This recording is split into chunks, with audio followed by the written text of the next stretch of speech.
கள்ளக்குறிச்சி பத்தி எறிஞ்சிட்டு இருக்குங்க. ஜனங்க அழுதுகிட்டு இருக்கிறாங்க, கதறிட்டு இருக்கிறாங்க. சாராய வியாபாரிகள் தேடி தேடி போலீஸ் பிடிச்சுக்கிட்டு இருக்கு. இவர் என்னடா ஆறுதலா இருக்கு. அரசை எதிர்த்து உன்னால பேச முடியுமா? சூர்யாவை நான் கேட்கிறேன், இந்த அரசை எதிர்த்து உன்னால ஒரு கண்டன அறிக்கை கொடுக்க முடியுமா?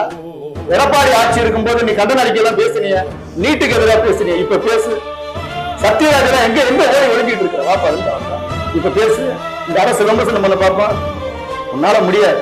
ஏன்னா இந்த அரசுக்கு போடக்கூடிய எலும்பு துண்டுல குறைச்சிக்கிட்டு இருக்கிற ஆளு நீ. சத்யராஜ் மட்டும் இல்ல, பலர் அப்படிதான் இருக்கு. ஒரு கோமாளி மூடு டாஸ்மாக மூடுன்னு பாட்டு பாடி சுத்திட்டு இருந்தான், எங்க இருக்கான்னு தெரியல. அப்புறம் அக்கா கனிமொழி, இந்தியாவிலேயே தமிழகத்தில் தான் அதிக இளம் விதவைகள் இருக்கிறார்கள், உருவாகிறார்கள் சொன்னாங்க. இன்னைக்கு அக்கா எங்க இருக்காங்கன்னு தெரியல.